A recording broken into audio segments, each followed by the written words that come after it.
కార్యక్రమ నిర్వాహకులు మా సోదరుడు బాబా గారు, అలాగే పేరు పేరున మీ అందరికీ నమస్కారం. ముఖ్యంగా పాత్రికేయ మిత్రులందరికీ నమస్కారం.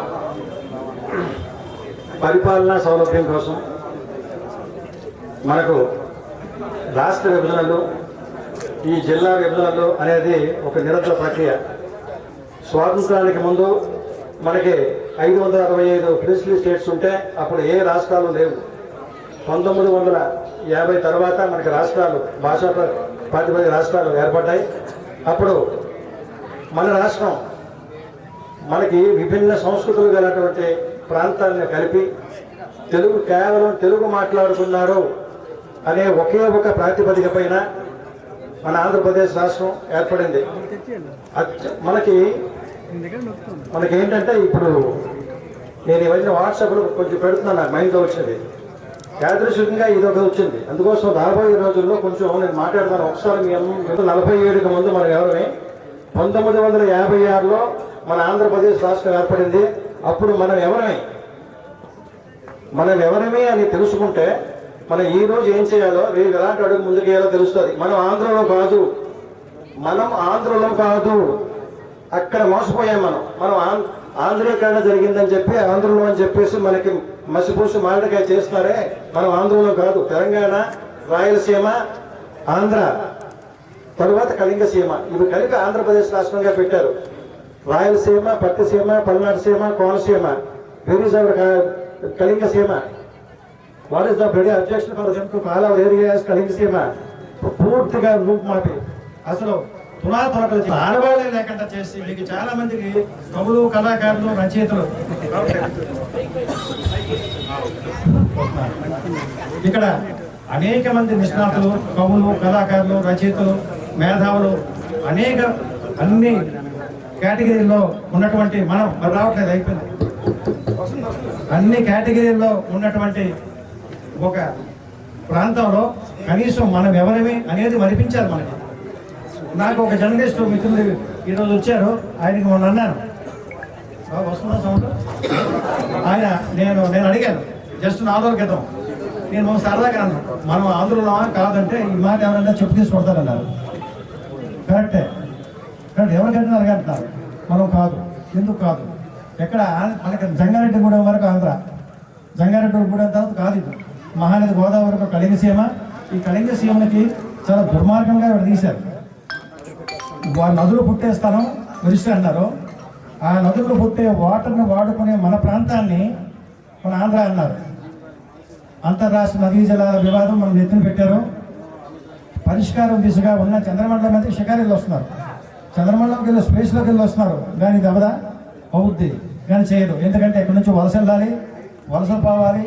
వలసలు పోయిన తర్వాత ఇక్కడ ఉన్నటువంటి భూములు కారు చౌకగా కట్టేసి 78 సంవత్సరాల స్వతంత్ర భారతంలో మన ప్రాంతం వాళ్ళు ఏం చేస్తున్నారు? ఆంధ్ర వాళ్ళు సినిమా హాల్ దగ్గర సీట్లు చెబుతున్నారు.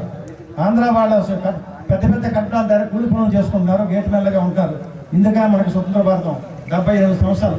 ఇక అసలు విషయంకి వస్తే ఇక్కడ పలాస వికేంద్రీకరణ ఒక విషయం శ్రీధర్, ఇప్పుడు పోలీసులు అంతా ఆంక్షలు చేసిన ఈ వికేంద్రీకరణ అనేది, పరిపాలన వికేంద్రీకరణ అనేది ఒక నిరంతర ప్రక్రియ.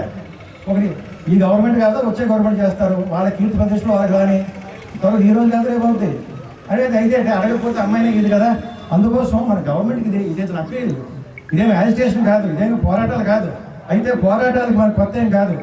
అప్పుడు గాంధీ గారు ఉప్పు సత్యాగ్రహం నౌపడ కానీ, ఇక్కడ మందస జమీందారీ పోరాటం కానీ, ఇక్కడ నక్సల్బరీ ఉద్యమం కానీ, నిన్న మొన్నటి ఎన్సీసీకి ఎగ్నిస్ట్గా, అక్కడ ఈస్ట్ కోస్ట్ ఎగ్నిస్ట్గా చిత్ర నేలపై వాళ్ళు ఒత్తిడి తెస్తే తరిమి వెంటబెట్టిన ఉద్యమాలు కానీ కొత్త ఏం కాదు. ఇప్పుడు జరుగుతున్నాయి. ఇక్కడ ఎయిర్పోర్ట్ ఈ ఉద్యమం కానీ, ఉద్యమాలు కొత్త కాదు. ఉద్యమంలోకి అక్కర్లేదు. It is an appeal. Government of ఆంధ్రప్రదేశ్కి ఇట్ ఈస్ అన్ అపీల్ చేస్తాం, మీరు చెయ్యండి. లేదంటే పార్టీలు శాశ్వతం కాదు, ప్రభుత్వం శాశ్వతం. ఆ ప్రభుత్వం మారిన తర్వాత వాళ్ళు వస్తారు. నాకు చిన్న ఎగ్జాంపుల్ చెప్తాను మీకు. చెప్పొచ్చు ఖచ్చితంగా చెప్పాలి. భారీయాత్ర కోసం మేము అడిగాం. స్టేట్ భారీయాత్ర అంటే అది సబ్జెక్టు, అది శ్రీముఖలింగంలో నేను స్టేట్ స్టేటస్ ఇవ్వాలి, గవర్నమెంట్ వచ్చేయాలని. నేను 2 సార్లు తిరిగాను. అధికారం చుట్టూ తిరిగాం, అది నానుస్తున్నారు. నాకు నేరుగా ఎవరైతే ప్రత్యామ్నాయంగా మాజీ సీఎం గారి నుంచి నేరుగా నాకు సమాచారం వచ్చింది, నేను చేస్తాను, నేను మళ్ళీ అధికారం చేపట్టాక తిరుపతి బ్రహ్మోత్సవాల లెవెల్లో తీసుకెళ్తాను, దాన్ని మీరు కంటిన్యూ చేయండి అన్నారు. అందువల్ల ఇప్పుడు ఈ వికేంద్రీకరణ, కొత్తగా రాష్ట్రాలు, కొత్తగా జిల్లాలు ఫార్మేషన్ అవ్వడం అనేది ఒక నిరంతరం జరుగుతూనే ఉంటాయి. వీళ్ళకి ఆ కీర్తి ప్రతిష్టలు రావడంలో లేదో, వీళ్ళు రాకపోతే ఇంకెవరు ఆంక్షలు చేస్తున్నారు, మీటింగ్కి వెళ్ళొద్దు అంటారు, అదేం జరగవు. ఇక్కడ ఉద్యమాలు కొత్త కాదు, పోరాటాలు కొత్త కాదు. అయితే మీకు పేరు ప్రతిష్టలు రావాలంటే మంచి పనులు చేయండి, ఎందుకంటే మీ ఇష్టం. అది అంచేత శ్రీధర్ మీరు ఏం చేస్తారంటే, ఇక్కడ వచ్చిన వాళ్ళు ప్రతి ఒక్కరు ఇప్పుడు నంబర్లు తీసుకొని ఒక వాట్సాప్ గ్రూప్ ఫారం చేసి ఒక జేఏసీ అందరూ కవులు, కళాకారులు, రచయితలు మరి అందరూ ఒక జేఏసీ పెట్టి మన యాక్టివిటీ దీని ద్వారా వెళ్తాం ప్రజాస్వామ్యబద్ధంగా, పక్కా ప్రజాస్వామ్యబద్ధంగా. వీళ్ళకి అప్పీల్ చేస్తాం గవర్నమెంట్ ఆఫ్ ఆంధ్రప్రదేశ్కి, ఇప్పుడు అప్పీల్ చేస్తాం, తర్వాత ఇంకోసారి అప్పీల్ చేస్తాం. అది ఎవరికి ఏం కీర్తి ప్రతిష్టలు రావాలంటే వస్తాయి. ఓకే, అది థ్యాంక్ యూ.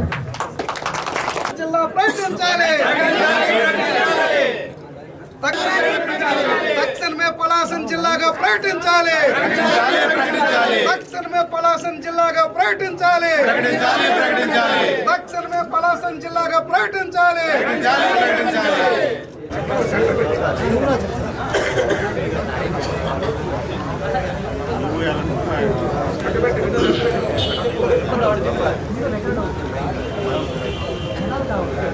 నిర్వాహకులకు ప్రథమంగా ధన్యవాదాలు తెలియజేస్తున్నాం. ఇది నమస్కారం. పలాస జిల్లా కేంద్రంగా ప్రస్తుత కూటమి ప్రభుత్వం గతంలో అమరావతి, మార్కాపురం, పలాస, ఇచ్చాపురం, సోపేట, టెక్కలి, పలాస కలిపి 4 నియోజకవర్గాలు కూడా వేసింది. మంత్రివర్గ సంఘం నివేదికను కూడా మొదటిసారి పాలకులు క్షుణ్ణంగా పరిశీలించారు. జిల్లా ప్రకటిస్తారు అనే ఆనందం మీద ఉండే